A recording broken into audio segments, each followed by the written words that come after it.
My name is Thomas Ramsey, Relationship Lead and Facilitator with Intera. Intera means several things. It is a word-forming element from the Latin that means within, inside out, and making things whole and complete. We put that together with works because we believe in elevating the human experience at work. What's possible when we can talk about a clear mind and an excited heart? Now, the clear mind and excited heart is not just a concept. It's not something that we're thinking about. This was actually taken from the field. We have an opportunity and the privilege to work with organizations, large and small, and some of the biggest brands in the world. Clear Mind, Excited Heart came from one of our CEO client partners, Mr. Barry Davis, who's CEO of EnLink Midstream. They are headquartered in Dallas, Texas. Barry's team and what they do is they connect energy to life.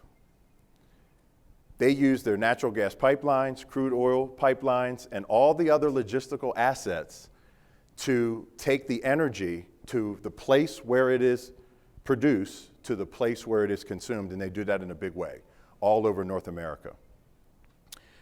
Having the opportunity to sit down with Barry and ask, what does leadership mean? He shared with me several things, and one of the things he said is leadership is about serving. Leadership is about helping people achieve their vision even more than they can do on their own. It's about togetherness. In '96 is when the company started. They were small, had about 10 people. They all got together and put their arms around each other and said, let's go create something significant. In 1996, they had about 10 people. They had less than $5 million capitalization. 20 years later, that organization is now over $15 billion and over 1,500 people employed. I asked Barry to share wisdom along the journey of what it took. And he said, Thomas, the answer is simple. Clear mind and excited heart. Now, when we talk about clear mind and excited heart, we have to go back. Because sometimes, for order for us to go forward, we must revisit the past. We must have learnings and lessons from the past. What we're talking about here is the old world view. When Isaac Newton saw the apple falling from the tree and decided to place a mathematical equation to measure not only the distance and the velocity of the fall, not only did he create calculus, what he created for us was a new world view.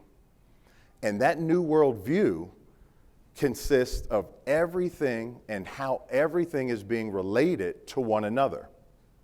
It is a predictable, mechanical, linear cause and effect relationship. When we look at this new worldview, it tells us everything about who we are and how we are to operate. Newtonian physics is the study of everything larger than the subatomic. In other words, we are looking at the world and all of its compartments based on the atom and the molecule structure and larger. That includes us. But this is where we started, but it's not finished. There's more to the story. What happens is we've taken this old world view and we've put it and overlaid it as a structure for our business, our organizations. This idea that all things can be taken apart, put back together, and that more importantly, that if we concentrate on the small part, we'll have better understanding of how when we put all the parts back together again, how they work and complement one another. Now, this was the old model. Think about that assembly line.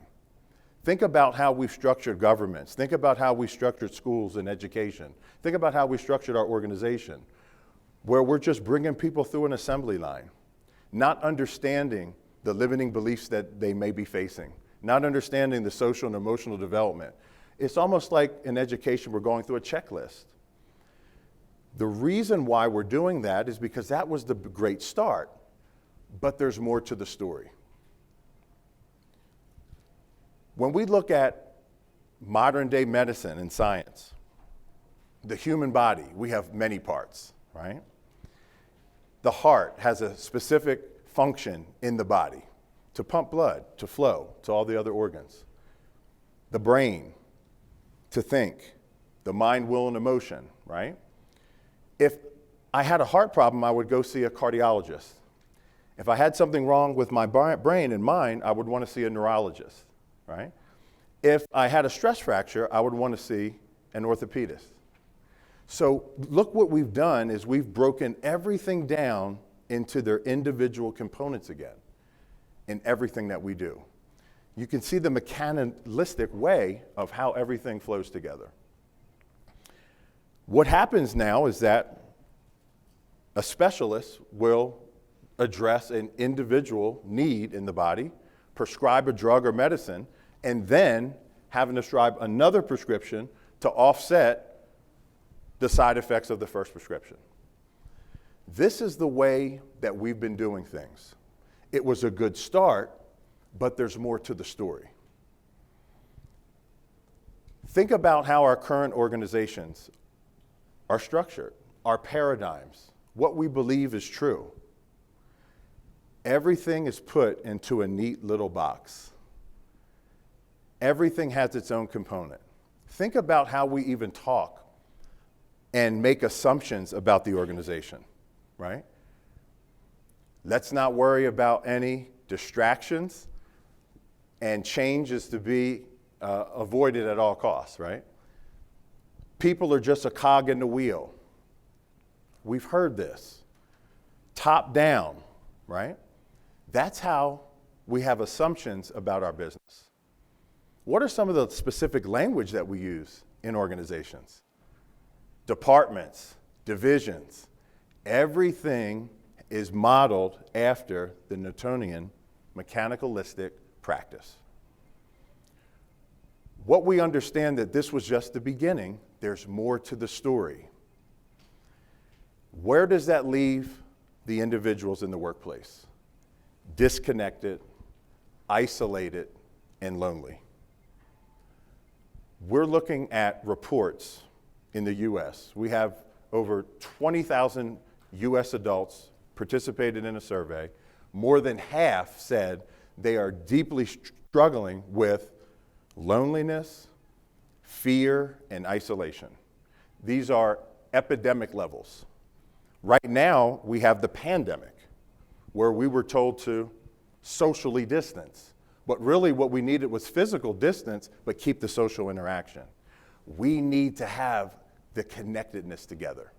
We need to be supported. When you talk about things that are predictable, what's nice about predictability is it's great when you know where you are and going and what to expect. That means things are safe. It's predictable, right? When we look at life and we take journeys and we are finding comfort in that there is some predictability in life. But what happens when things are unpredictable? Things that we didn't see. Business today is fundamentally different than it was just 30 years ago. The most profound difference we've come to believe is the level of complexity people have to deal with. See, it's not that things were never complex. They were. We had large systems. We had large cities. We had urban structures.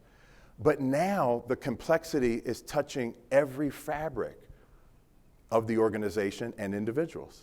The things that we make, the products that we design, everything is interconnected and interdependent on one another. By definition, making it more complex. When we talk about technology and the revolution of technology over the past few decades, technology is the tool that needs to be manipulated, but we are the individuals that have the control for it. The big question is, how can organizations be more effective in the face of constant change and disruption with complexity? How can we live with a clear mind and excited heart? How can we be more resilient amidst the complexity? We need to have a new worldview. Now, I believe this new worldview is just as powerful as the earth was flat, and now we know it is a sphere. This is where we are. We have to really look and see, what is this new worldview? What does it look like? Barry Davis and his team understood and saw something different, and that's why they were able to manifest something significant. When we talk about this new worldview, this is a worldview where everything is interconnected and interdependent with one another. This is about relationships and the space between the relationship. This is about integration. This is about us being cohesive as a unit. This is about a holistic approach. So when we start talking about a clear mind and excited heart, it's a new view that we need for the future. In this new view, we must have both logic and reason mixed with creativity and innovation. That's the secret. We have to have all those together to create this new view. When we can have a new view where no longer isolation, where people feel that their vision is being supported, now we've created something substantial and significant. When we talk about energy, energy must flow through the organization. How does energy flow through the organization? Through love. Margaret Wheatley said, love is the most potent source of power. And she's absolutely right. That's where the energy has to come from. What we're doing is we're keeping a clear mind and excited heart for the future. When you look at where we've been and look where we're going, you can see the stark difference on the diagram. Look at the individual component. Everything was top down, cogs in the wheel. If I take out one at the bottom, what changes? Nothing, because everything is set at the top. Language again, driving results, right? By the way, that's a little masculine and domineering when we really think about that terminology, because that's no way to motivate a human being. When we look at the integrated relational side, what's at the heart? What's at the center? The individual is at the center. The individual is at the heart of everything that we do. When you look at your teams, how well is that team if the individuals are broken? Look at your projects. Can the team have the capacity to complete a project if we start removing the heart source, which is the individual? Look at your major objectives, strategic initiatives and imperatives. If those things are not aligned, they would fall. If we take individuals off that diagram, what happens to the organization? It collapses. This is about having a clear mind and excited heart as we move forward to a better future together. Love and the power of the heart is very powerful. There's been a lot of data and research showing that if we can create coherence from the heart to the brain, we now reduce stress, we have better cognitive function, and a lot of our frontline resources and resource officers and police officers are experiencing this breakthrough right now. This is where we are, at a clear mind and excited heart.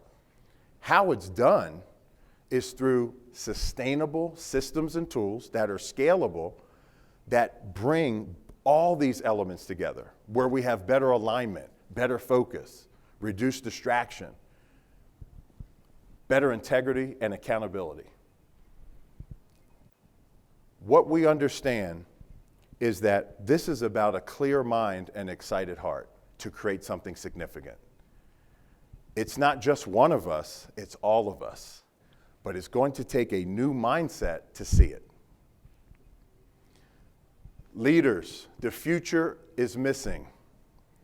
We as leaders are called and compelled to create a better future, a future of hope, a future where we can eliminate distractions, a future where we can tackle limiting beliefs, a future where now we have a clear mind and an excited heart. If you are excited about what you heard, please contact me. This is our purpose. This is our mission. We are uniquely positioned with a beautiful portfolio and framework, tools and resources to start launching the new view right now. Thank you.